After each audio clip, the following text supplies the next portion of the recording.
Ola, sou Lucía Cambeiro Agulleiro, informadora turística do Faro Vilán. Sou contratada pola Asociación de Empresarios de Camariñas.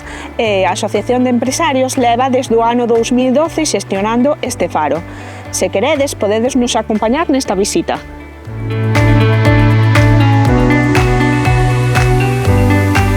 Pois unha vez que entra o visitante, o que facemos é tomarlle nota un pouco cos seus datos, de onde veñen, e xa lle comentamos pois que é o que poden visitar aquí dentro. Aquí podemos ver a antiga vivenda dos fareiros, vivían na parte de arriba coas súas familias. A parte, este edificio é tan grande porque funcionou como escuela de fareiros. Este é o primeiro faro de luz eléctrica de España, estamos falando do ano 1896. Entón viñan os fareiros de toda España aquí a aprender o oficio de fareiro de un faro de luz eléctrica. Algo máis que poden visitar neste edificio pois sería estas cartas náuticas que son feitas á man por un veciño de Fisterra, Pepe do Legario. Pepe do Legario dedicábase á pesca de mero.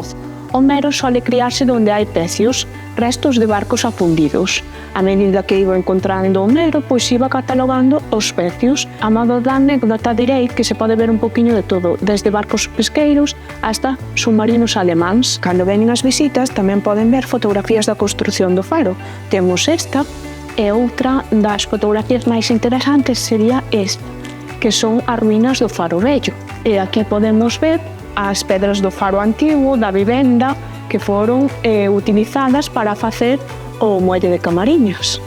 Os visitantes achéganse ao centro de interpretación e poden ver a primeira óptica orixinal do faro de 1896, xunto coa lámpara de arco voltaico. O contacto dos dous carbonos era o que producía a luz. Outras pezas que explicamos aos visitantes neste centro de interpretación serían estas, que son as balizas da punta da barca. As balizas, a diferencia dun faro, indican a entrada dunha ría, nun río.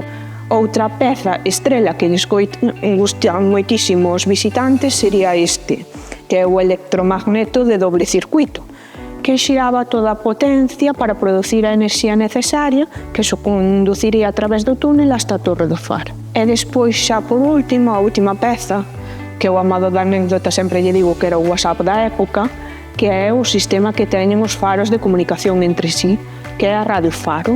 Esta concretamente estaban os 3 faros máis destacados daqui da Costa da Morte en contacto e comunicábanse mediante código Morse.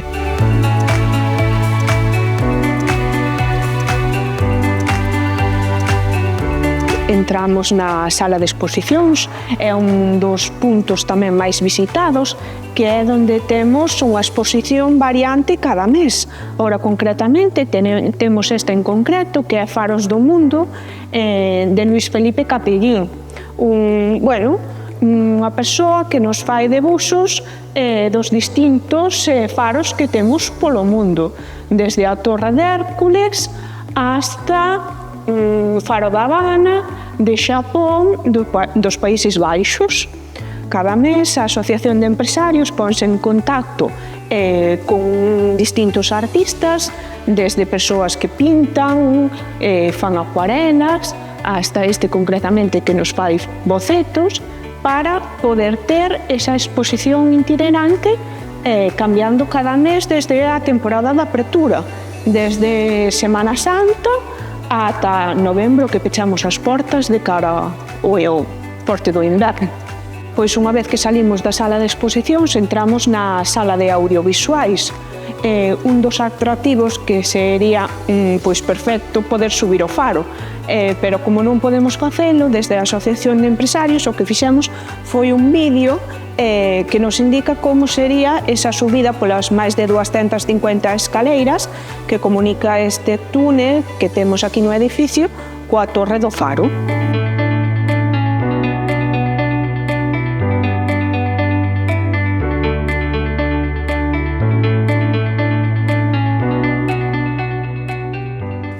A labor que fai a Asociación de Empresarios de Camariñas aquí no Faro é moi importante, porque este é un punto moi visitado da Costa da Morte, entón sen eles realmente isto estaría pechado. Este é o único faro aberto de toda a Costa da Morte.